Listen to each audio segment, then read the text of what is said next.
Ya, Paul. Bueno, buenas tardes a todas, a todos. Iniciamos este conversatorio de libros, perdón, donde ya vamos a contar dos libros de, que es coautor Jorge Arrate, McNiven. Uno es Weichan, Conversaciones con un Weichafe en la prisión política, y el otro es Génesis, y ese libro fue escrito junto a Héctor J. Tull, y el segundo es Génesis y Ascenso del socialismo en Chile, que fue escrito por Jorge Rate junto a Carlos Ruiz. Estos libros van a ser comentados por Carla Garrido Gómez, quien es va a comentar Génesis y Ascenso del socialismo en Chile, es feminista y militante del Partido Socialista de Chile, y Conversaciones con un Huaychafe en prisión política, de Jorge Arrate con Héctor Yaitud, lo va a comentar Vicente Painel Seguel, quien es profesor de filosofía y candidato a gobernador por la Araucanía. Jorge Arrate es abogado y economista, ex ministro de Estado, ex embajador y por supuesto ex candidato a la presidencia de la República. Él hoy día participa de plataforma socialista. Así que sin más preámbulos, dejo la palabra a Carla para que nos comente el libro Génesis y Descenso del Socialismo en Chile. Bueno, muchas gracias. Hola a todos y a todas. Primero que todo quisiera agradecer la invitación de Vicente a este foro.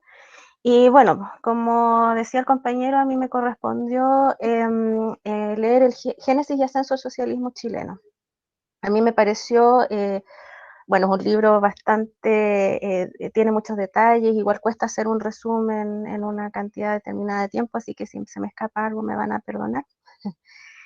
Es un libro bastante interesante, ya que consta de una recopilación de textos de que si bien no llevan un orden cronológico, se puede dilucidar la sucesión de los hechos que configuraron el socialismo chileno desde la década del 20 hasta la década de los 70. El libro comienza con la creación del Partido Socialista después de la República Socialista, que sucedió en 1932. El partido se creó como una forma de opción de izquierdizar la política chilena que existía en ese tiempo y de entregar una herramienta a los trabajadores. Por eso la militancia de los partidos del partido que conformó la iniciación del Partido Socialista es bastante diversa. En el fondo se quería desmitificar la creencia de que solo los intelectuales podrían salvar a la sociedad, o que solo los obreros eran los revolucionarios. Dentro de las premisas del partido de su creación fue la socialización de los medios de producción que deberían de ser entregados a los sindicatos o a los comités que deberían de estar organizados. También se proclama antiimperialista, ya que cree en la autodeterminación de los pueblos y aspira a construir un socialismo que solamente sea pertinente para Chile y a su región, con enfoque a los problemas de la población chilena. Es por esto que se rehúsa a supeditarse a las directrices extranjeras, ya sea a participar de los socialismos europeos que estaban en aquella época. Ya que considera de que esos tipos de organizaciones estaban completamente alejadas a la realidad que nos aquejaba a nosotros, a los chilenos, en aquella época, y sobre todo en América Latina. Pretende construir una alianza latinoamericana con los pueblos sometidos y explotados por la dominación extranjera, y que se apropien de los recursos naturales y materiales y materias primas de los países que se encuentran en desventaja económica para procesarlo. O sea, el partido se convierte en un defensor acérrimo de las materias primas del país. También nace como una inspiración renovadora, y es bastante vanguardista porque incluye a las mujeres y a la juventud dentro de su militancia, y es una juventud mixta. El foco principal del socialismo es el bienestar del individuo a través del colectivismo y la socialización, uniendo esto también con la conciencia latinoamericana en contra del imperialismo norteamericano que ya comenzaba a surgir en aquella época. Todo esto también llevó al absoluto rechazo del apoyo a la Unión de Repúblicas Socialistas Soviéticas durante la Segunda Guerra Mundial, al considerarse en la conversación que tuvo Stalin con Hitler con respecto al reparto de Polonia, que eso se consideró imperialista, ya que se coartaba la autonomía de los polacos.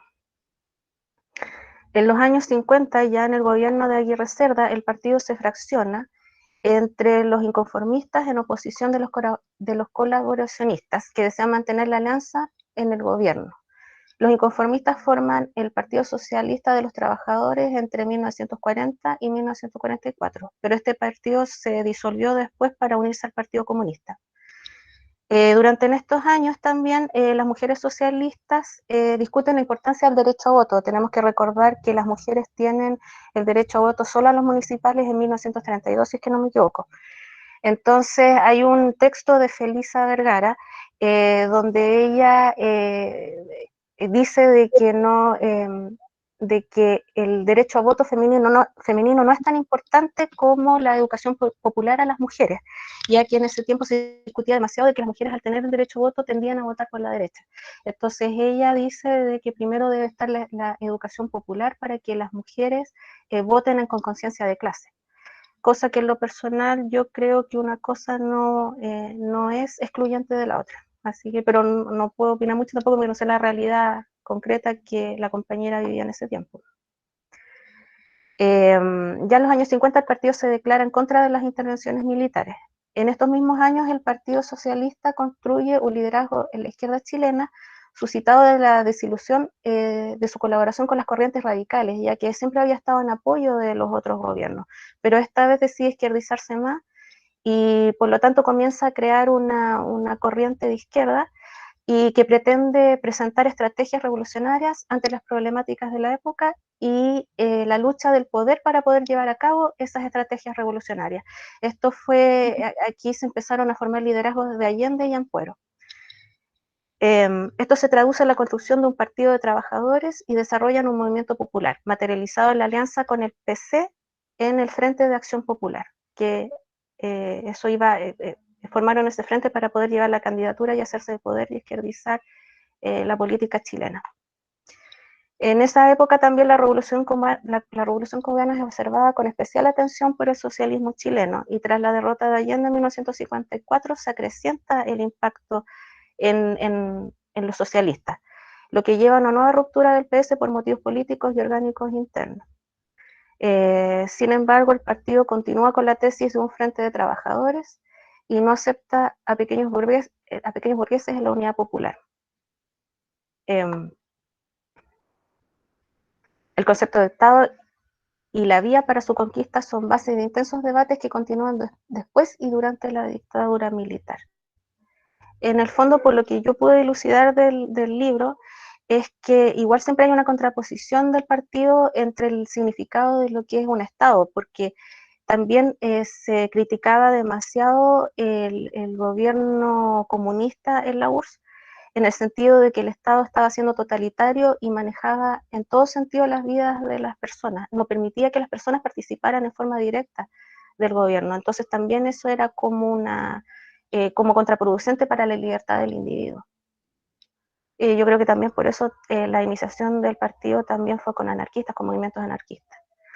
Bueno, y después al finalizar el libro, son las historias que todos nosotros hemos escuchado después del golpe de Estado, que todas las modificaciones que quería hacer el gobierno de Allende, el ser antiimperialista, la socialización de los recursos, antilatifundista, la reforma agraria, todo eso produjo conflictos de intereses en las personas que tenían el poder. Y desde 1964 que Estados Unidos estaba interviniendo la política chilena enviando recursos también para evitar que Allende saliera electo, y como salió electo también siguió mandando recursos para derrocar el gobierno de Allende. Entonces la intervención de los recursos de los opositores del OP y el debate interno sobre el curso del gobierno son temáticas que yo creo que todavía se deberían de reflexionar, que deberíamos de reflexionar como socialistas para poder tener una visión y cómo confrontar lo que la sociedad en este momento nos está demandando, en el sentido de un estallido social que fue el 2019, que fue producto de un capitalismo que ya nos está oprimiendo de forma absoluta, y ahora unido a una crisis sanitaria que el capitalismo se está beneficiando de esa crisis sanitaria para poder seguir explotándonos, que los más precarizados somos los trabajadores, porque hemos sido los que hemos financiado esta crisis sanitaria. Entonces yo creo que el libro en ese sentido sirve como para revitalizar los principios socialistas, y no necesariamente solamente los socialistas, yo creo que cualquier persona lo puede leer en el sentido de los principios, y para poder encaminar una sociedad más justa. Como que esa es mi conclusión con respecto a la lectura del libro. Muchas gracias, Carla. Ahora Vicente nos va a comentar sobre el segundo libro. Adelante, Bueno, Vicente. gracias, Paul. Debo decir también que junto con nuestro invitado primordial, también está con nosotros Paul Lolier moderando, y Paul, bueno, evidentemente le tenemos aprecio porque fue un gran dirigente de la Asociación Nacional de Empleados Fiscales, ANEF, durante una resistencia en medio del exitismo del neoliberalismo. Así es que si todavía hay empleo fiscal y una cierta cobertura, además de echar las bases del no más AFP, es en gran medida por las gestiones de dirigentes sindicales como Paul. Así que parto agradeciéndole también su participación en este conversatorio con nuestro invitado primordial, que es Jorge Arrate. Así Muchas que gracias. agradecer es Paul. Bueno, a mí me tocó el libro Wei Chan, Conversaciones con un Weichaf en prisión política, y voy a, digamos, resumir, por así decirlo, una serie de componentes esenciales del libro. El primero es la honestidad intelectual. A mí me parece muy significativo el hecho de que efectivamente es una coautoría. Cuando uno revisa una historia de etnografías o entrevistas, normalmente el que hace las preguntas es el autor. Y en este caso hay una coautoría en donde quien hace las preguntas y quien vierte las respuestas se da la libertad también para conversar. O sea, quien hace las preguntas también de alguna manera y en algunos episodios es el protagonista de las respuestas, y quien hace las respuestas en algunos tránsitos y episodios es también quien hace las preguntas. Entonces, ese diálogo es fundamental. La honestidad intelectual. Y eso yo creo que supera la observación participante, que es uno de los paradigmas de la antropología contemporánea desde Lévi-Strauss para adelante. Y acá lo que tenemos es una coautoría que, digamos, en equivalencia y en diálogo, eleva el protagonismo del sujeto indígena. Así es que a mí me parece muy importante el elemento de resaltar como una sustancialidad primera. Lo segundo es que en esta honestidad intelectual, Jorge Arrate, no obstante eminente hombre de Estado, por supuesto que académico, reconoce no haber entendido. O sea, de alguna manera, esta conversación con la otredad, que de alguna manera es sujeto Héctor J. Tull, lleva a la conclusión del libro que Jorge Arrate, hombre de Estado académico, no entiende a cabalidad el escenario y, digamos, el cosmos mapuche que ha sido vertido por Héctor J. Tull, y tiene una conclusión bastante socrática, ¿ya?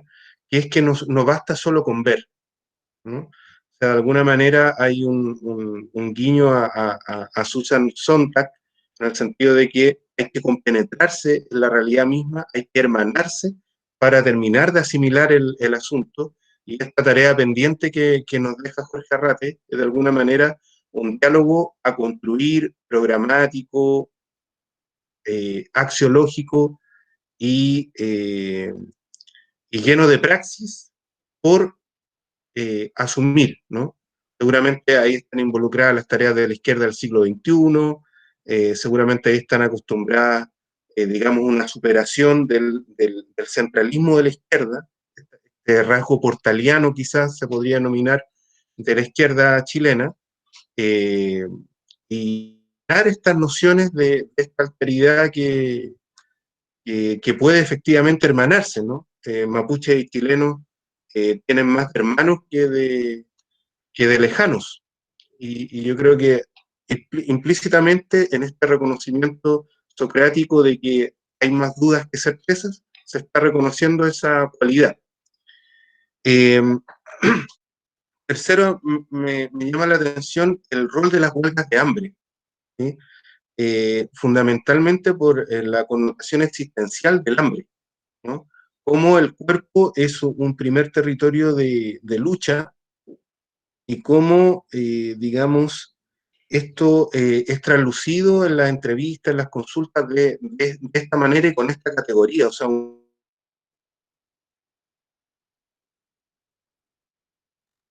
Se congeló Vicente. Vamos a ponerle un chat. Se congeló la imagen. Vamos a ver.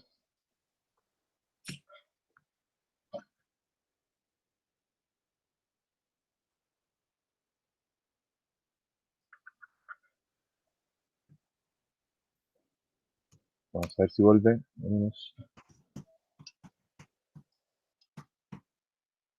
Vicente se congeló, le puse. Porque a lo mejor no sabe él. Y sigue hablando. Es probable, suele suceder. Esta Ocurre. forma nueva de comunicación nos ha dejado a todos entre la frustración de la calidad de la internet que compramos y que en verdad nos venden. Así es. Se bajó Vicente. volví. Ahí se volvió. Tuvo una pequeña caída. Creo que había caído, o sea, creo que había quedado en lo de la huelga de hambre. Sí. ¿No? ¿Sí? Sí. Entonces, me parece muy importante que se trasluce el cuerpo como primer territorio y asunto de soberanía. Creo que eso queda bastante manifiesto y por lo tanto, primer acto emancipatorio o de liberación es, digamos, el acto consciente de la huelga de hambre. Entonces, ese trasluz me parece que queda bastante reflejado en términos bien significativos en el libro. Lo otro que llama profundamente la atención son los logros que ha tenido la coordinadora de Arauco Mayeco. Efectivamente, Héctor Yektul habla de 17.000 a 20.000 hectáreas, y de un tiempo a esta parte podríamos, digamos, encontrar que son más hectáreas también las recobradas para la nacionalidad mapuche. Estamos ante una verdadera micro reforma agraria, ¿no?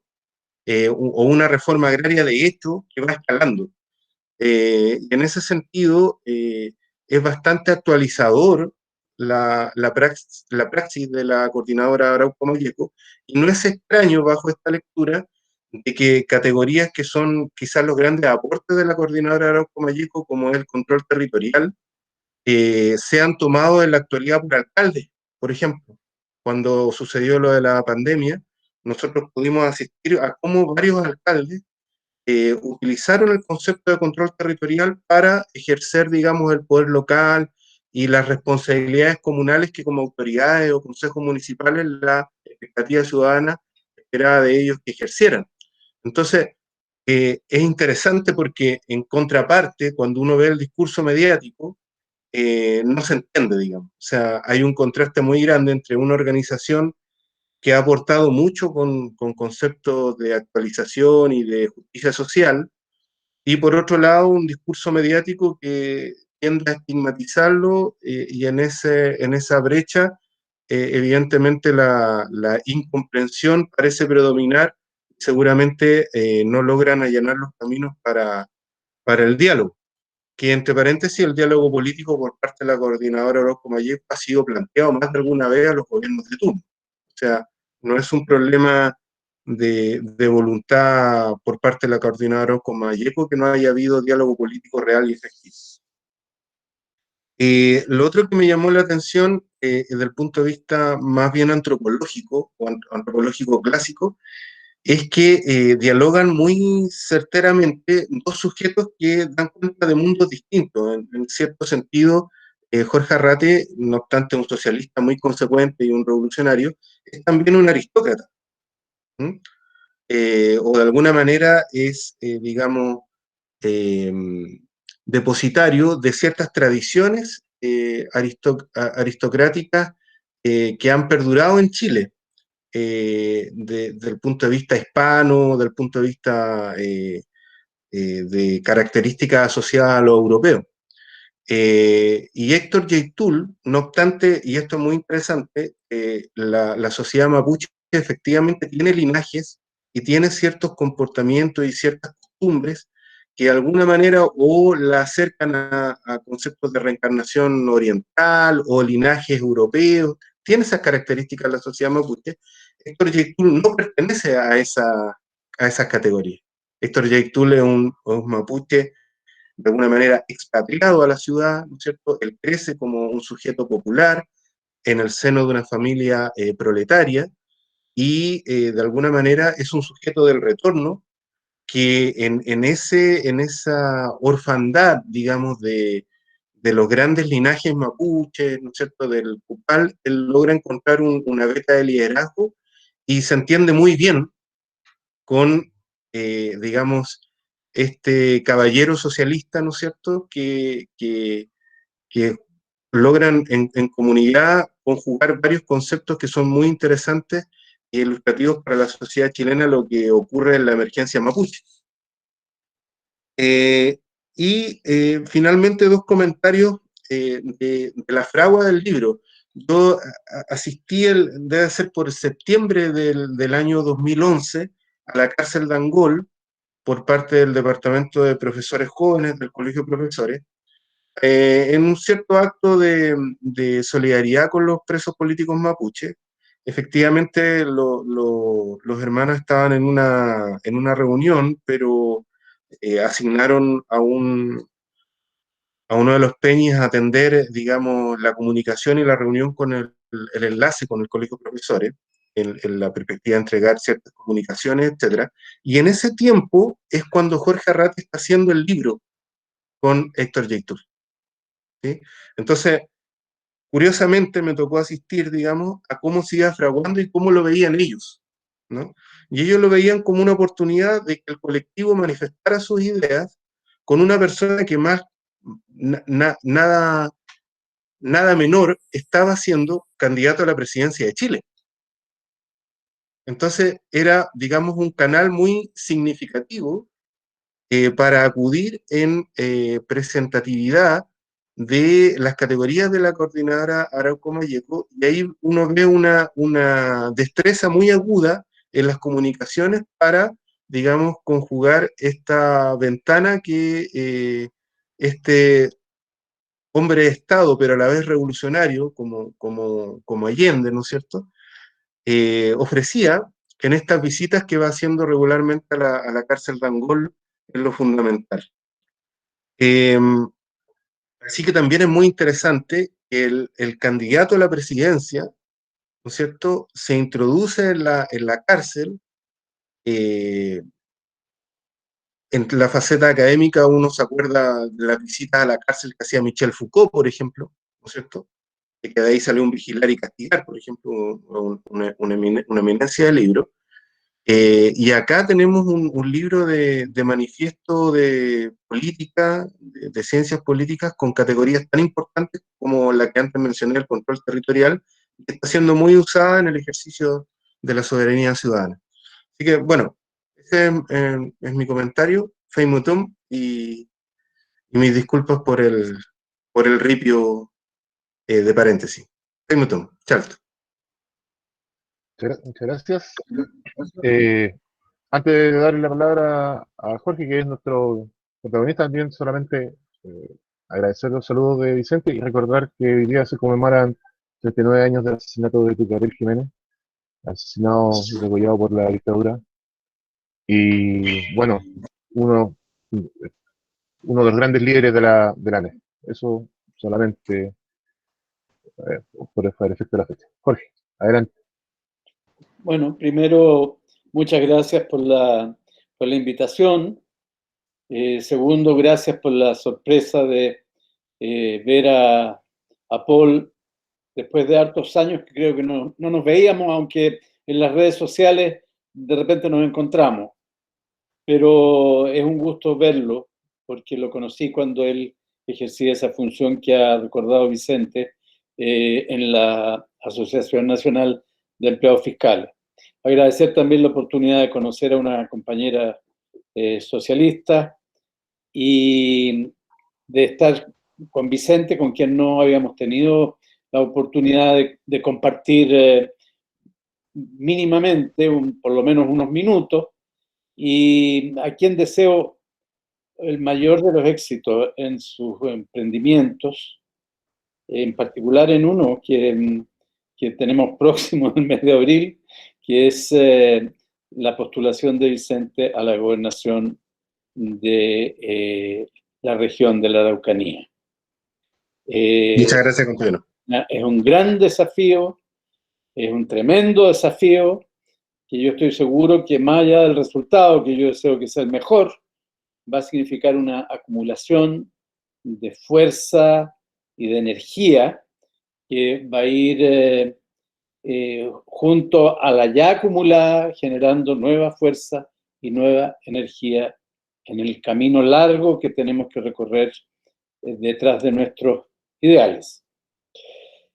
Y yo realmente me han hecho ustedes recordar momentos que para mí son verdaderamente muy gratos, que los atesoro, ¿no? en mi existencia. Yo no he escrito todavía esa parte de mis memorias, pero siempre cuido estas memorias porque ahí van a estar cuando salga el volumen que estoy preparando, donde ya más o menos llegamos a la altura del año 2009 o 2010, porque yo conocía a Héctor Yaitul el 2010, en plena campaña, perdón, el 2009, en plena campaña presidencial.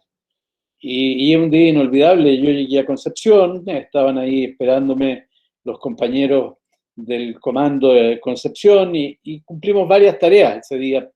Siempre hacíamos prensa, las radios, los periódicos, después nos reuníamos con distintos grupos, pero me dicen en la mañana, mire, tenemos un espacio libre, y una de las tendencias más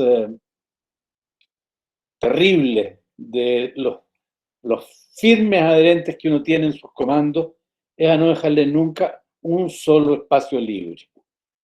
Yo digo que es terrible porque no hay ni un segundo para descansar, uno no para. Y cuando queda un espacio libre, los compañeros y compañeras corren a ver con qué llenan ese espacio libre. Entonces me dijeron, bueno, como hay un espacio libre, podíamos ir a ver a los presos mapuches que están en huelga de hambre en la cárcel del Manzano. Me parece muy bien, le digo yo. Y fuimos a la cárcel del Manzano.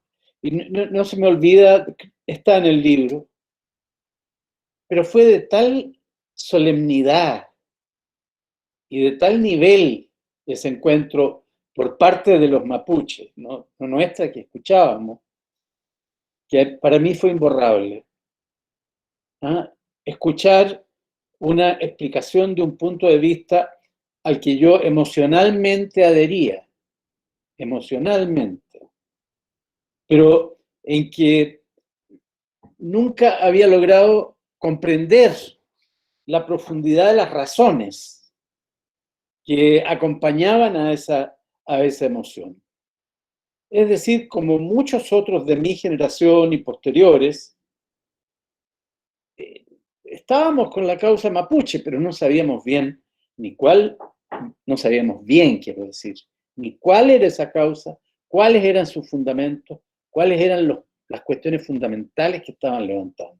Esta fue una gran carencia voy a hablar de los socialistas, pero yo creo que era de la izquierda en general, porque claro, todos los partidos de izquierda tuvieron, el Partido Comunista, el Partido Socialista, el MIR, tuvieron acercamientos importantes. Y hubo gente dentro de estos partidos que llegó a tener concepciones muy complejas y elaboradas sobre esta problemática. Pero la gran mayoría no. Y eso venía de la escuela y del liceo. Yo hice toda mi secundaria en el Instituto Nacional, que era un liceo tremendamente, y sigue siendo, y espero que recupere sus laureles, un liceo muy considerado en Chile.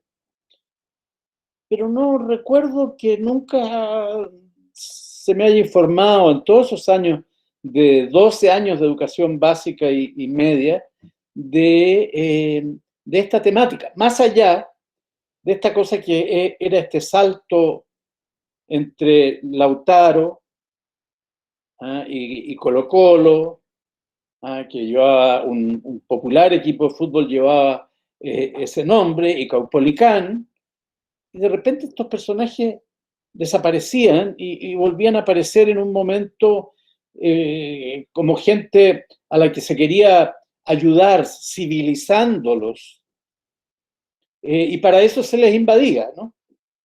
Y se hacía un plan de invasión de río en río, como lo hizo Cornelio Saavedra, haciendo este favor, ¿no? El favor de cristianizar, el favor de civilizar, porque ese era el concepto que había. Y bueno, apareció, pero no mucho tampoco, el tema de la llamada pacificación de la Araucanía en nuestra educación. Entonces, en general, lo que se entregaba a nuestros estudiantes, y que yo creo que en la mayoría de los casos se sigue entregando, es una visión fraccionada, limitada y distorsionada de lo que es la realidad mapuche y las aspiraciones del pueblo mapuche. A mí esa reunión me impactó. Creo que Héctor Yaitul es un dirigente con una gran formación política. Y probablemente eso me impactó a mí como dirigente político también. Pero su exposición fue tremendamente sólida. Y el abrazo que nos dimos todos los que íbamos al final con los, no recuerdo si eran 14 o 15, los que estaban presos en ese momento, también tuvo una gran emocionalidad y una gran solemnidad. Entonces, pasó la elección y yo dije, bueno, empecé a elaborar proyectos para adelante, y dije, bueno, ya, me gustaría hacer un libro con esto. Entonces lo fui a ver. Yo creo que ya no estaba en la cárcel del Manzano, no estoy seguro, pero todavía no estaba en Angol. Yo creo que fue en la cárcel de Leu, no recuerdo.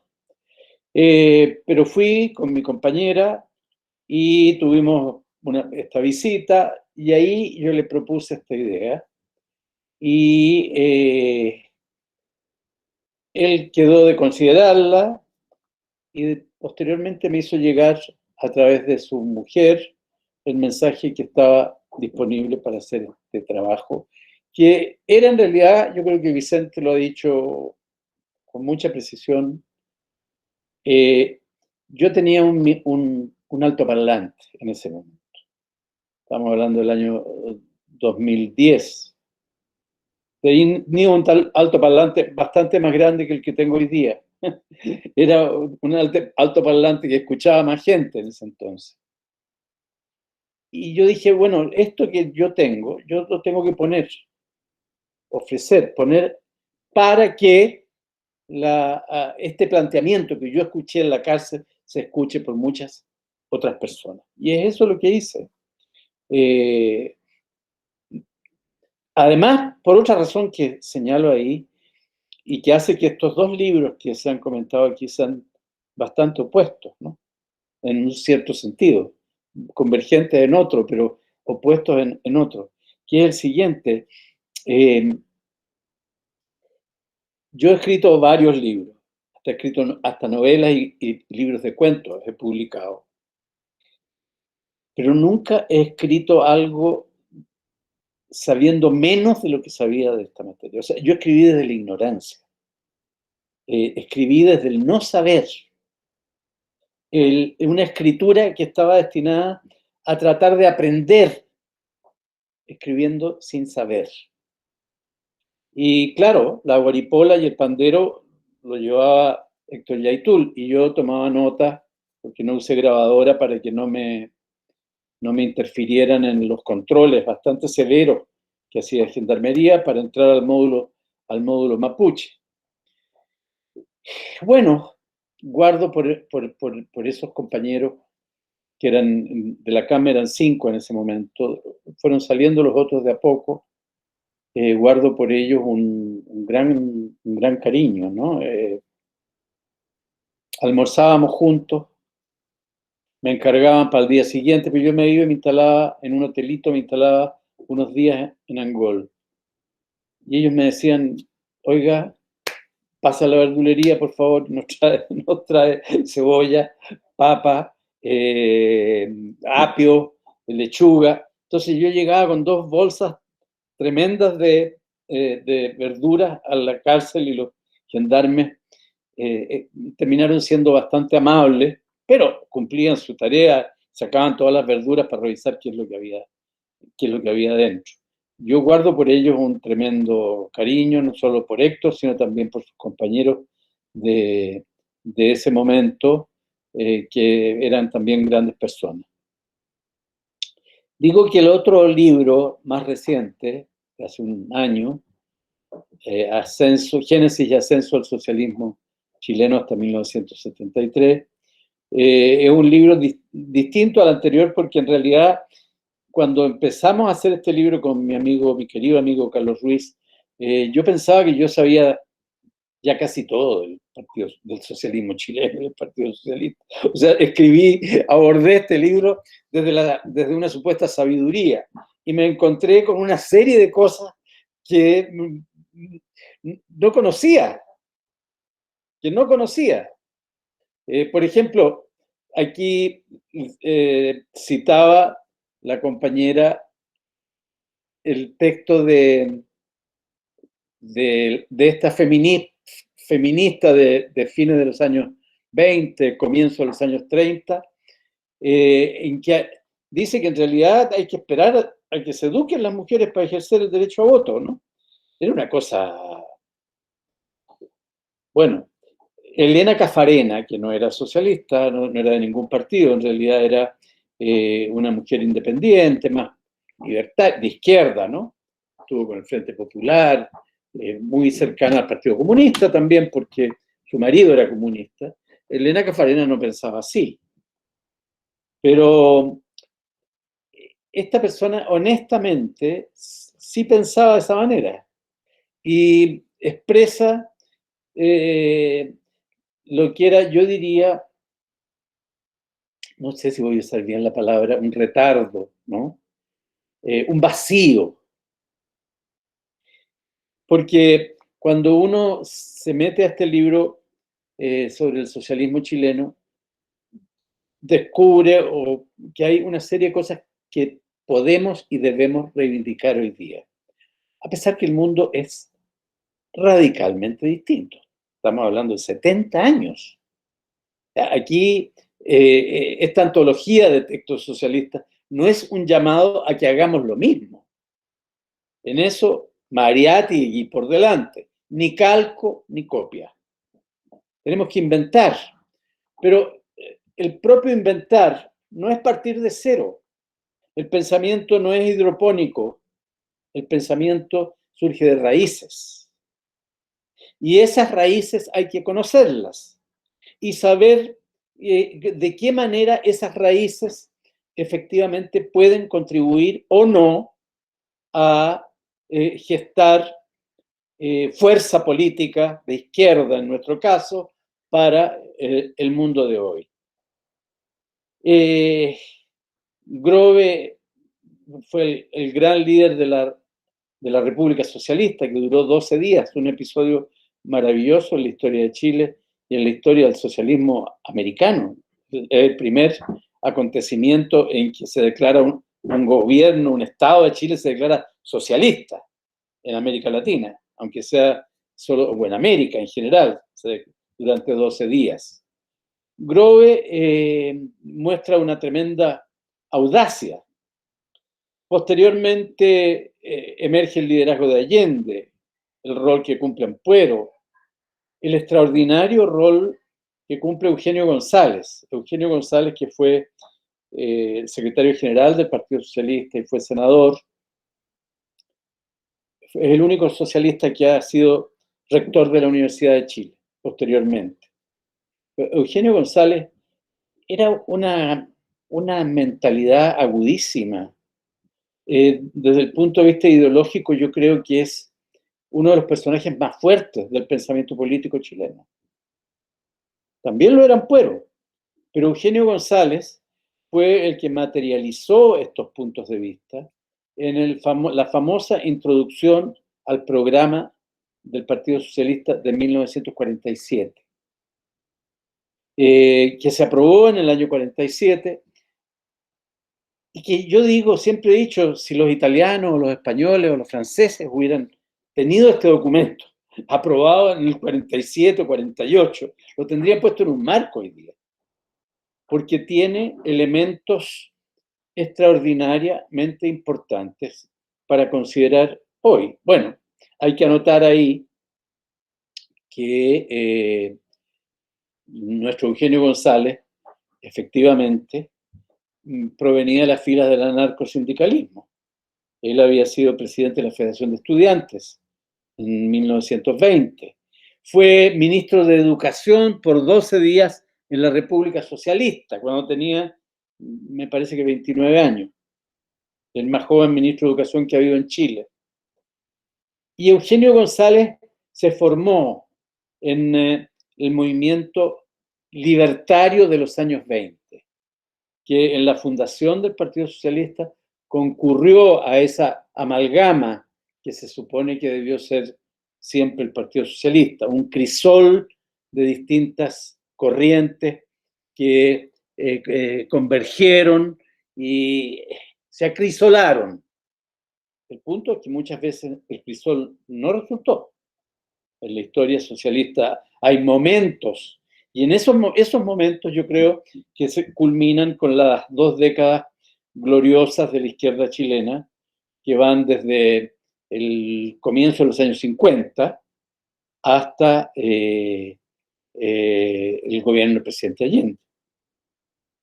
El comienzo de los años 50, cuando hay un espectacular dirigente presidente de la ANEF, anterior por supuesto, a Tucapel, a quien ha recordado Paul, Clotario Blest, don Clotario Blest. Y el 53 se funda la CUT, pero CUT quería decir entonces Central Única de Trabajadores. No central unitaria, única. Había una sola central sindical. Toda la fuerza sindical estaba conjugada. Y esa década, 50 y 60, que coincide con un momento mundial muy especial, no me voy a extender ahora, esas 2 décadas se fundan en una cuestión fundamental, que es la unidad de los que están por hacer cambios radicales. Ese es el pilar sobre el que se sostiene Salvador Allende, que él mismo sostiene y luego ese pilar lo va sosteniendo a él en su proyección política. Entonces, el libro, en este caso, y voy a terminar, fue motivado en realidad por el otro autor, por Carlos Ruiz, porque Carlos Ruiz es hijo de socialistas, madre y padre, de un padre que fue director de la Escuela de Sociología de la Universidad de Chile y que es un gran sociólogo, compañero de Enzo Faleto, que también contribuyó a la formación de Carlos, que tenía un abuelo socialista, Carlos, porque se ponía el uniforme de las brigadas socialistas en los años en que los socialistas salían a la calle, en los años 30, y se enfrentaban con sus camisas de acero, se enfrentaban a los nazis. Los comunistas no lo hacían porque efectivamente se había producido este pacto Molotov-Ribbentrop, un entendimiento entre la Alemania nazi y la Unión Soviética, que, bueno, da para discutir mucho, porque también tienen un punto quienes dicen que en realidad Stalin no era capaz de resistir y necesitaba un tiempo para poder elevar su condición militar, y que los países de Europa Occidental en realidad no miraban con malos ojos que Hitler derrotara a la Unión Soviética. Pero, en fin, esa es otra historia. Lo que quiero decir es que un tema que surge del libro claramente es este. Una izquierda que tiene voluntad transformadora tiene que buscar cómo unirse. Yo creo que esa es una tarea que se cumplió en el pasado, que no se está cumpliendo hoy día, y que tendríamos que plantearnos cómo lo hacemos, que no va a ser igual como antes. No está ni Allende, ni Eugenio González, ni Luis Corbalán, ni está Orlando Milla, ni está Volodya Teitelbaum. Y además tenemos otro pueblo. El pueblo que existe hoy día es desde el punto de vista de su composición social, de sus aspiraciones, de su inserción en la sociedad, es completamente distinto al que había. Estamos hablando de un tiempo en que cuando yo era joven me sentía realmente disminuido, porque mi origen no era la clase obrera. Imagínense cómo me habría sentido si Vicente me hubiera dicho en ese entonces que yo era aristócrata. Me habría sentido mucho peor en realidad. Pero en verdad,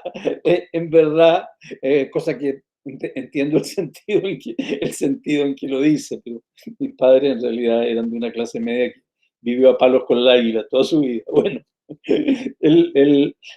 yo me sentía mal de no ser de origen proletario, porque existía el pilar de este movimiento popular, eran los trabajadores, y dentro de los trabajadores los obreros.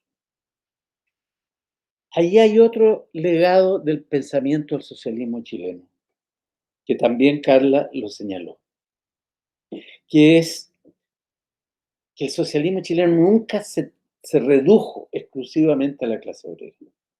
Había en el Partido Socialista compañeros que se paraban en las reuniones y decían: yo hablo porque yo soy de la clase. Y uno sabía a qué clase se estaba refiriendo, y sabía que uno no era parte de esa clase, que por lo tanto tenía que estar prevenido de que le iba a caer un machetazo en la cabeza de repente por ser de origen pequeño burgués.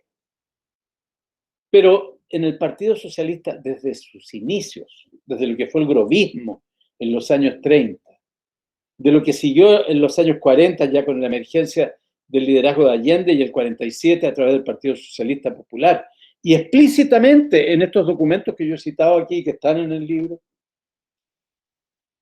prima con mucho más fuerza la idea de pueblo que estrictamente la idea obrera. Y es un pueblo de todos los trabajadores. Entonces la fórmula que usan los socialistas es trabajadores manuales e intelectuales. Trabajadores manuales e intelectuales. No dictadura del proletariado, sino república democrática de trabajadores. Esa era la fórmula que utilizaban los socialistas. Ahí tenemos otro elemento de esa historia que hoy día tendríamos que ver cómo se traduce con todos los cambios enormes que ha habido. En fin, podríamos alargarnos, y yo tengo siempre la tendencia a alargarme cuando se trata de hablar de estas materias, pero voy a dejar aquí mi intervención, y prefiero que dialoguemos y que nos hagamos preguntas y que podamos, en el tiempo que nos queda, podamos conversar. Muchas gracias, Jorge. Siempre muy interesante escucharte. Mira, hay dos dos preguntas que llegaron que son muy similares, que van dirigidas a ti, te las voy a plantear. Y hay una segunda que es como para conversar, como tú lo hiciste muy bien, de cómo conversan estos dos libros, la historia del socialismo y el tema mapuche. La pregunta es, te las voy a leer las dos, pero yo creo que son muy similares. ¿Cuál podría ser el engranaje central para renovar el Partido Socialista actual? Y otra, que llegó también, dice, ¿es posible un nuevo Partido Socialista de las fuerzas de izquierda? Eh, y lo otro es, bueno, como tú dijiste, memoria, historia, territorio, raíces, y eso es para los tres. Eh, en el momento actual, donde hay esta explosión, esta diáspora gigante de las izquierdas, donde cada cual juega a ser más de izquierda y todos renegamos de nuestra historia, eh, pero, pero que se construye política muchas veces sin tener barra en los zapatos. Eh, y eso lo demostró el estallido social y eso lo ha demostrado el proceso que hemos vivido largamente, incluso durante la pandemia. Pero además, en contraparte, y a propósito del estallido social, emerge la bandera mapuche como símbolo de unidad del pueblo, donde el chileno efectivamente se siente y se conoce que su origen es mestizo y por lo tanto tiene un gran componente mapuche. Salazar lo plantea muy bien. Cómo eso también nos hace ver que los mapuche, el mapuche nos enseñan de esta toma de conciencia y de pueblo, de cómo se organizan. Porque claro, o sea, hoy día hay toda tienda que la quiere estigmatizar como terrorista, prácticamente los quieren convertir en las FARC o en Al Qaeda o anda a ser tú qué grupo extremista más, cuando en realidad su demanda tiene que ver no solamente con la demanda de territorio, de recuperar lo que fue expropiado por la, comillas, pacificación de la Araucanía, sino que también tiene que ver con un enfoque de cómo ellos se vinculan con el territorio, que es distinto. Ellos no tienen bosques para explotarlo, para hacer chips. Ellos tienen bosques porque tienen una relación con la naturaleza. Entonces, esos dos temas los dejo planteados a ambos, o sea, a los tres, perdón, para que puedan conversar. Yo hablé mucho, entonces dejo el paso a Carla y a Vicente. Que Carla comience, así como buenos patriarcados que somos, vamos a partir con las mujeres. Porque aquí no hay paridad de género, ¿eh? No, No. Estamos 3-1. Entonces hay que corregirlo. Es que Carla es tan importante que vale por varias personas. Vamos a dejar así por ahora. no vamos a meter no metamos las patas como tres precandidatos de un partido.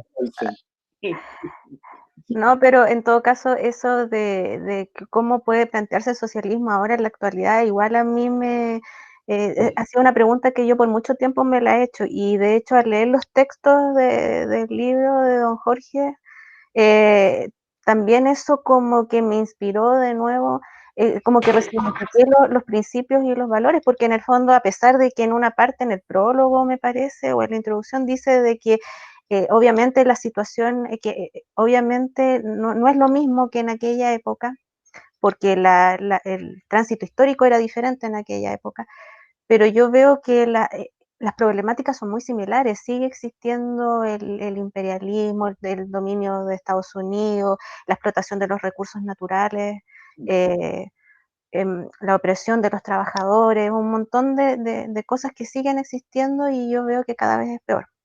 Yo asumo de que pronto, era lo que conversábamos en off, que pronto va a llegar un momento en que va a colapsar todo el sistema. Entonces va a tener que haber un cambio, porque no puedes, porque es como una olla a presión. No puede presionar tanto que nadie reaccione, y de hecho se ha visto, la gente ya no tiene miedo a salir. A principio, claro, todos encerrados por el COVID, que obviamente beneficiaba mucho al gobierno, pero ahora ya como que la gente está perdiendo el miedo. Es más urgencia de un bienestar, de una vida digna, que el estar sometidos a una enfermedad.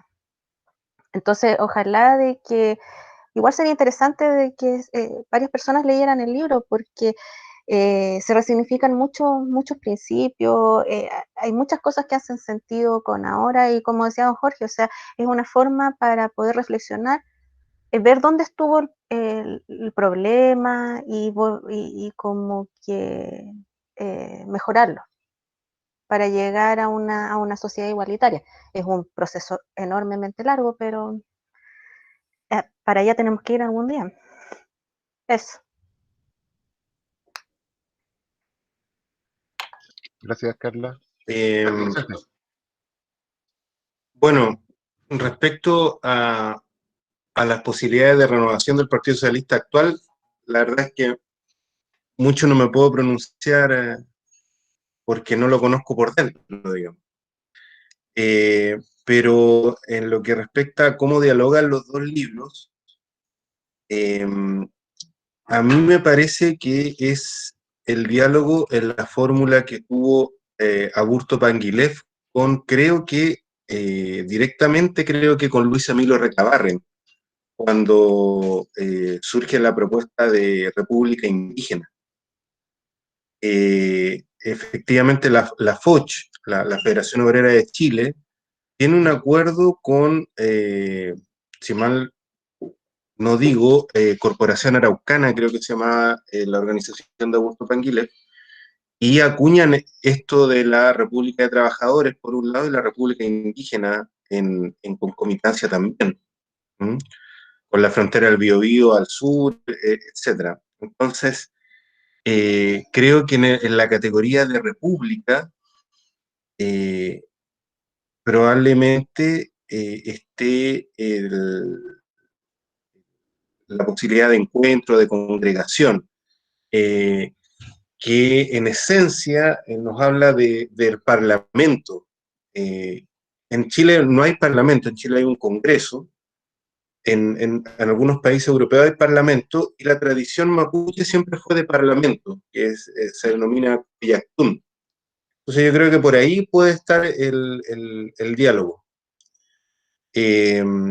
Y hay una idea del Partido Socialista clásico, que es el de la federatividad. De hecho, la palabra federación era muy ocupada en la orgánica del Partido Socialista clásico, inclusive pre-Unidad Popular. En los jóvenes, de hecho, creo que se llamaba Federación de Jóvenes Socialistas, la sigla era FJS, ¿no? Eh, y la federación también es un concepto, la liga, ¿no es cierto? La federación, la liga, son categorías muy mapuche. Solo retrotraer la Confederación de Salinas Grande, de Calfucura, tratar de traducir lo que es un Ayllarrehue, y nos vamos a encontrar con liga y federación a cada momento. Así que creo que en esos conceptos claves, digamos, se encuentra fácilmente el diálogo entre los dos textos, que ora y homenaje a los coautores también, ¿no es cierto? Como fue Héctor Yaitul en Huaychán, y como es Carlos Ruiz, eminente sociólogo intelectual en el otro libro de Génesis y Ascenso al Socialismo Chileno. O sea, también son libros dialogantes en sí mismos, ¿no? Son de alguna manera libros federativos en sí mismos. Así es que eso en síntesis. Bueno, mira, yo tengo varias, ya voy a ir a las preguntas que transmitió Paul, pero tengo algunos apostillas que me quedan del ciclo anterior de intervenciones. Uno que me quedó dando vuelta, ¿no? Bueno, yo creo que hay en la izquierda mundial, y particularmente permeada por la visión de ese sujeto genial y único que era Carlos Marx, y por la visión del marxismo, que fue objeto de muchas distorsiones, interpretaciones y distorsiones. El marxismo-leninismo que inventó Stalin, por ejemplo, fue una de esas, pero hubo distintas interpretaciones. Siempre la izquierda ha sido un movimiento plural, federativo, diría Vicente, en que hay, yo le tengo un nombre a eso, yo digo la izquierda tiene una biodiversidad de la que no puede ser despojada. Cada especie en ese mundo hace una contribución. A uno de repente le parece que hace una contribución negativa, ¿no? Y tiene unas peleas tremendas, pero es parte de un ecosistema, porque nosotros no tenemos un dogma, nosotros no tenemos una receta, no hay un código, un libro que nos diga cuál es el camino que hay que seguir. A diferencia de la derecha, que tiene el camino del dinero, tiene la señal de la bandera pesos puesta encima y camina en esa dirección, que tiene las cosas claritas. Las cosas tienen que ser seguir siendo como son, aunque se disfracen un poco. Nosotros no sabemos, seamos sinceros, no sabemos cómo vamos a llegar al socialismo. No hay mapas de este territorio. No hay cartografía, nadie ha hecho esa cartografía y los intentos que se han hecho, yo creo que han sido todos valiosos, pero algunos con defectos muy grandes y otros han fracasado, como fue el caso fueron derrotados, como fue el caso del nuestro en Chile. Entonces, aquí se hace camino al andar, como diría el poeta, ¿no? Se hace camino al andar y hay que ir buscando. Y cuando se hace el camino al andar, bueno, no es raro que alguien se vaya por aquí y el otro se vaya por allá, es un tiempo. Y entonces hay que aprender a tener ese respeto. Yo creo que lo que hubo en esos 20 años de la izquierda de los 50 y los 60 en Chile fue respeto. Fue respeto. Las diferencias entre comunistas y socialistas no se suprimieron. Ninguno de los dos bajó lo que eran sus puntos de vista, ni sus banderas en las que había discrepancias. Y incluso, estoy hablando antes del 70, había intercambios públicos de cartas, y las publicaban los partidos. El Partido Socialista publicó, y el Partido Comunista también, el intercambio de cartas entre Ampuero y Corbalán relativo al concepto de campo socialista. ¿Por qué? Porque los comunistas usaban el concepto de campo socialista y decían que había que sostener al campo socialista. Y recuerdo que Ampuero envió una carta con el talento que tenía Ampuero en que dice, mire, yo soy marxista, para mí lo que separa a unos de otros es el concepto de clase y no conozco el concepto de campo. No sé de dónde salió el concepto de campo. Bueno, contestó Corbalán, en fin, y todo eso fue publicado por ellos mismos, se vendía en sus librerías y lo leía todo el mundo. Entonces, se generó una atmósfera para sostener esa biodiversidad. Las cosas se complicaron en el 70 porque ya las urgencias de todos los días, las 24 horas del día, ponían los nervios de punta. Y además porque había surgido a fines de los 70 el MIR, que era una expresión de una izquierda latinoamericanista inspirada más en el Che Guevara. Y eso, sin duda, significaba una irrupción compleja. Y sin embargo, fíjense ustedes, nunca el MIR rompió con Allende, ni Allende con el MIR. Nunca. Porque separados como estaban en sus ideas inmediatas, el MIR suspendió sus actividades más complicadas antes de la elección presidencial. Y después de la elección presidencial se ofreció para hacer la guardia de Allende. Y después pelearon y salieron de la guardia, pero ellos siempre se plegaron, por ejemplo, en los momentos de la huelga, el paro de octubre, en los grandes momentos cruciales, ellos se plegaron, no pusieron obstáculos, ¿no?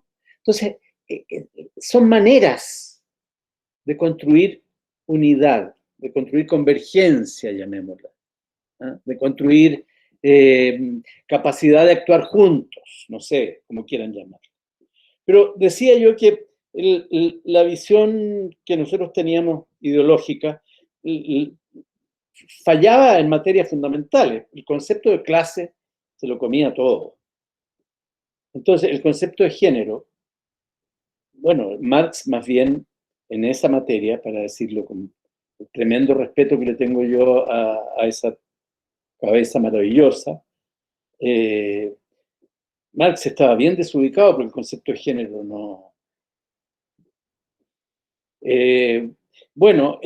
algo parecido pasaba con el tema de la naturaleza, de la relación entre el ser humano y la naturaleza. La izquierda ignoró esa materia durante mucho tiempo. Y así como el productivismo se comió al capitalismo en Occidente, en los regímenes del campo socialista, también lo que imperó fue el productivismo. Y lo que había era una competencia, cuál de los dos regímenes podía sostenerse mejor y derrotar al otro. Y para eso simplemente no se contaban ni los árboles que se cortaban, ni los ríos que se envenenaban, ni los hielos que se deshacían, ni las especies que desaparecían. Eso no existía. Bueno, pero en lo de género, este fue un retraso yo creo que bastante general en la izquierda.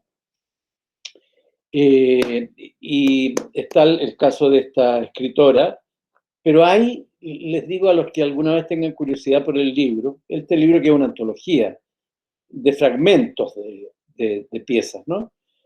Hay un discurso de Allende en su campaña del 52 que tengo el libro ahí, pero sería muy largo leérselo, pero tiene una página espectacular. En un acto de mujeres, uno lee los discursos de las mujeres que están publicados en un folleto y con mucho respeto son discursos que no ponen por delante los temas de género, los temas que directamente tienen que ver con la mujer. Y Allende los pone en su discurso. Y dice, estamos hablando del 52, dice, no es posible que una mujer gane lo mismo, gane menos que un hombre y haga el mismo trabajo. No es posible, en fin, como era él con esa elocuencia que tenía.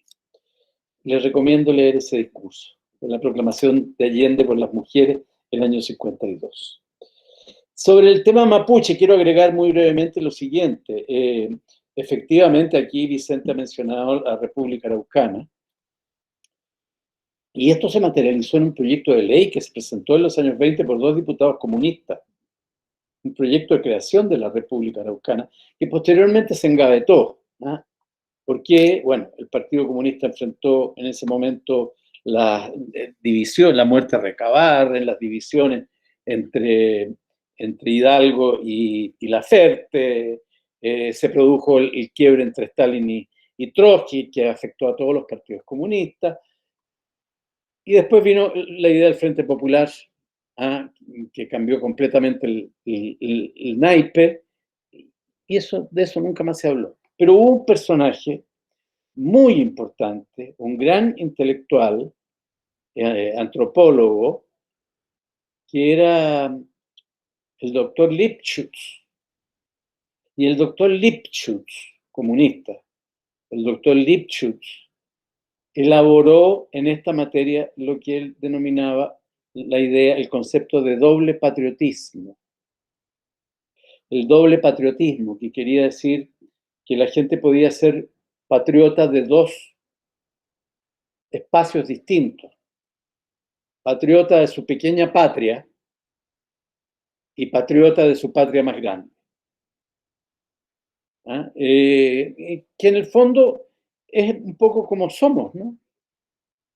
Yo soy de Ñuñoa, me imagino que Carla, no sé si es originaria de la Araucanía, pero sí, entonces es de Temuco, y yo soy de Ñuñoa, y bueno, y mi patria en realidad, yo tengo mi patria Chile, pero también tengo mi patria América Latina, porque eso me lo enseñaron los socialistas. La federación, usando la palabra que le gusta a Vicente, Federación de Repúblicas Latinoamericanas. Está en la Declaración de Principios del Partido Socialista. ¿Quién se preocupa hoy día de ese tema? Federación de Repúblicas Latinoamericanas. Entonces, la idea Lipschutz, ¿eh? Ojo con Lipschutz. Y además es muy interesante porque esta idea de... Había una gran discusión en la Unión Soviética a comienzos de los años 20 en cómo había que hacer con las nacionalidades. Y Lenin tiene un texto que se llama algo así como sobre las nacionalidades, o ideas sobre el tema de las nacionalidades. Y ahí elabora él en esta misma dirección, ¿no? Elabora en la dirección de decir, mire, las nacionalidades hay que respetarlas, a las nacionalidades en la Unión Soviética no hay que tocarlas, tienen que ser absolutamente respetadas. Todo lo contrario de lo que hizo Stalin posteriormente, ¿no? Que barrió a las nacionalidades. Pero Lenin planteaba la legitimidad de las nacionalidades y cómo eso no entraba en conflicto con la idea de una unión de repúblicas. Federación, sí. La Juventud Socialista se llamó, Vicente, efectivamente Federación Juvenil Socialista. Y las mujeres, que en aquel entonces estaban segregadas también, que tenían una organización propia, ¿no? No tenían derecho a voto. Entonces, en los partidos, que es lo que le interesa, por definición a los partidos ganar elecciones, tener votos, y las mujeres no tuvieron votos hasta el año 49. Entonces, las apreciaban mucho, pero las estaban segregadas. Se llamaba Acción de Mujeres Socialistas, AMS. Un último punto que quería agregar yo es a estas ideas federativas, comunitarias que señala Vicente, que la izquierda yo creo que ha ganado en estos años en el tema del análisis de la propiedad, ¿no? Porque pasamos por un periodo de fuerte estatismo. El campo socialista, la Europa oriental, era estatista. Todo el Estado y la creencia de que el Estado era la representación del conjunto y por lo tanto lo mejor era que las cosas las hiciera el Estado. Bueno, yo creo que hoy día entendemos que eso no es así, que hay algunas cosas que las hace mejor un individuo, hay otras que hace mejor el Estado, son estratégicas, pero que hay otras formas de propiedad. Y esto el socialismo chileno también lo reivindicó en los años 50 y 60, porque tuvo una muy estrecha relación con Yugoslavia, con la República Federativa Yugoslava que encabezaba el mariscal Tito, que estableció un sistema socialista fundado en la autogestión. Las empresas se autogestionaban por los propios trabajadores. Más allá de sus vicios, virtudes, de sus defectos o lo que sea, es un sistema que a los socialistas los convocó con mucha fuerza. Y entonces hoy día yo creo que es muy, muy común darse cuenta que ha hecho un gran camino la idea de la propiedad comunitaria, de las comunidades. Las comunidades son una propiedad que se tiene en común. Tenemos muchas cosas en común de las que no nos damos ni siquiera cuenta. Los edificios de departamentos son propiedad horizontal, son propiedades en común. ¿Quién es dueño del suelo en esas propiedades? Los condominios de casas. ¿Quién es el dueño del callejón por donde se abre la reja y se entra al condominio? Esa idea es una idea que hay que explorar y que hay que desarrollar.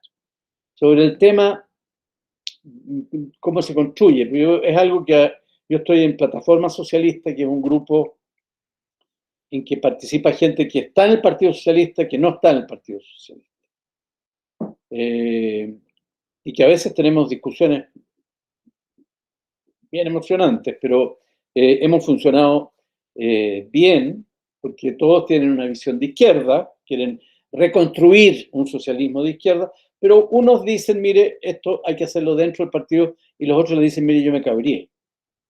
Yo ya no doy más para estar, entonces por eso me salí, y esto hay que hacerlo desde fuera, y hay que incorporar a esto a otras fuerzas que no son solo los socialistas históricos, hay que incorporar a las nuevas organizaciones que surgieron en el siglo XXI, y que se expresan hoy día fundamentalmente en el Frente Amplio y en algunos de esos grupos. y así sucesivamente. Entonces hay dos visiones. Hay dos visiones. Bueno, yo estoy hace 10 años, 11, 12 ya, fuera del Partido Socialista, porque, bueno, probablemente lo sabe, yo en el Congreso del 2008, que fue el último al que asistí, presenté una moción escrita y la hice circular y hice una intervención de 3 minutos. 3 minutos es lo que uno tenía en ese Congreso para poder hablar.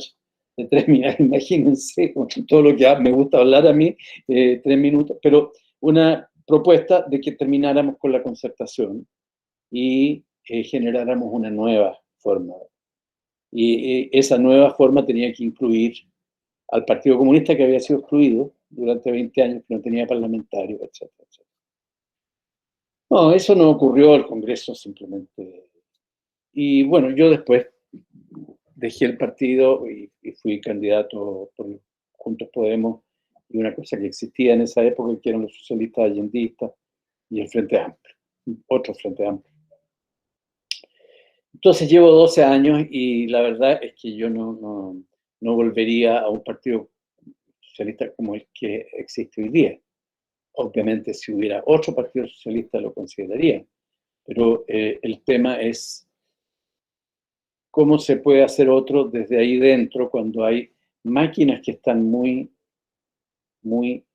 urdidas, muy afiatadas, no estoy haciendo cargo a nadie, y a mí además no me gusta hablar del Partido Socialista porque, imagínense, yo pasé 46 años de mi vida ahí aprendí lo que soy.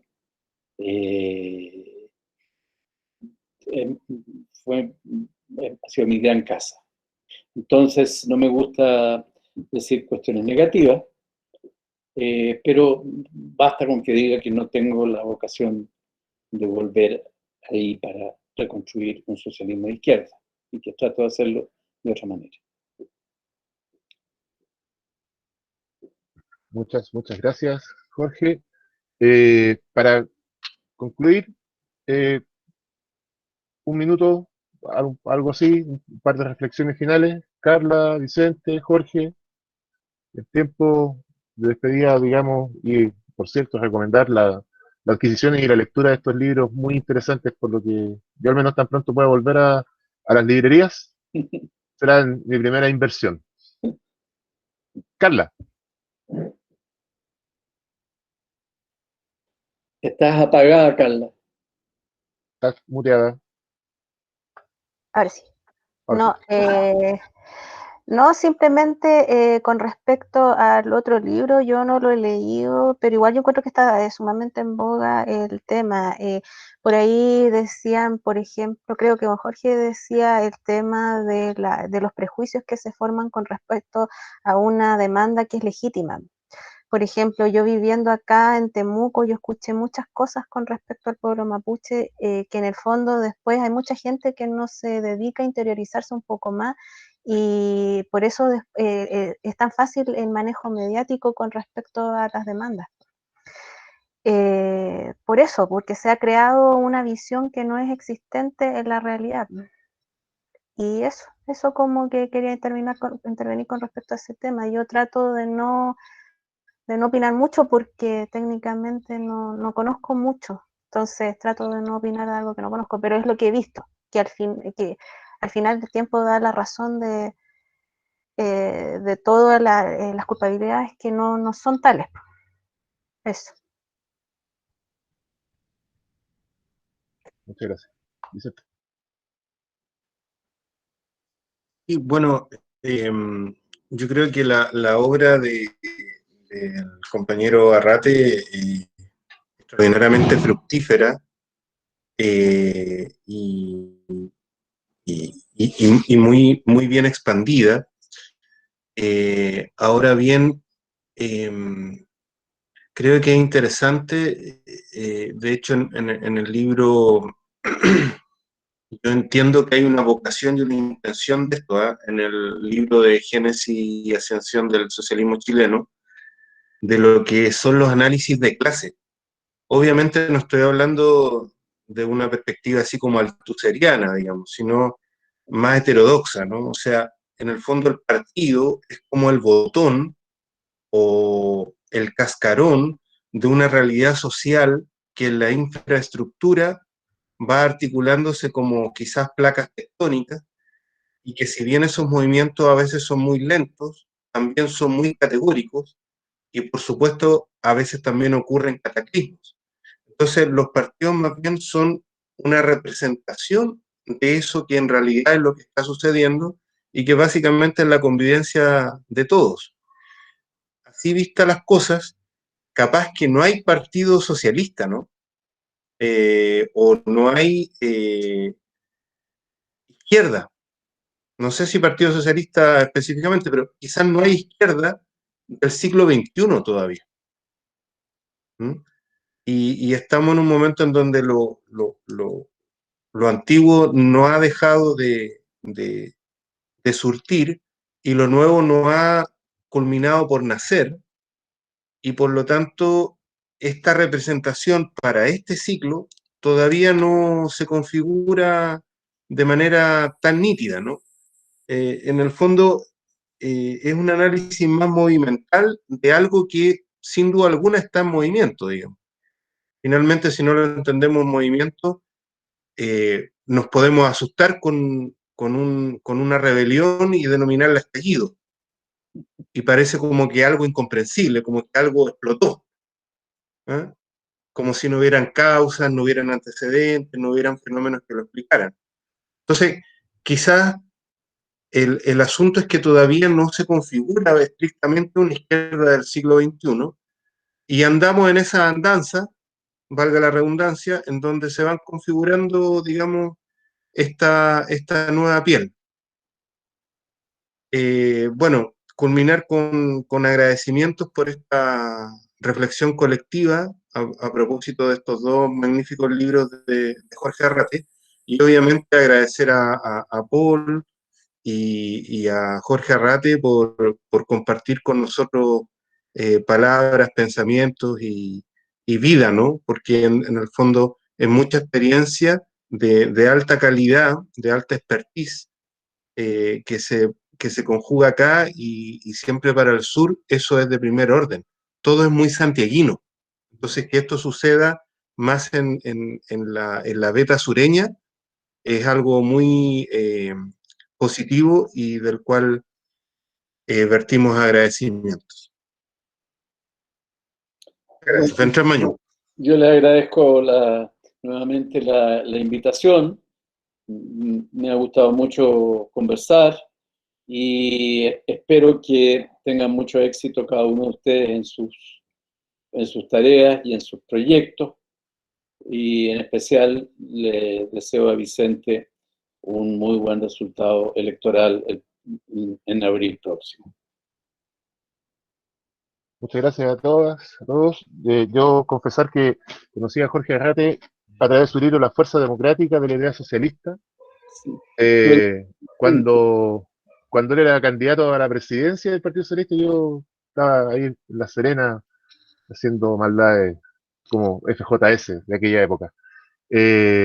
Bueno, agradecer a todos ustedes su espacio, reflexionar a todos, los invito, con esta tremenda oferta gigantesca de candidatas y candidatos para la Convención Constituyente en todos los lugares. Pensar con la mente fría, pero con el corazón ardiente, y, y no desperdiciar esta oportunidad única que tenemos por primera vez en la historia de nuestro país, de construir una constitución entre todas y todos. No más comisiones escondidas entre cuatro paredes, sino que esta vez que el pueblo sea el que mande.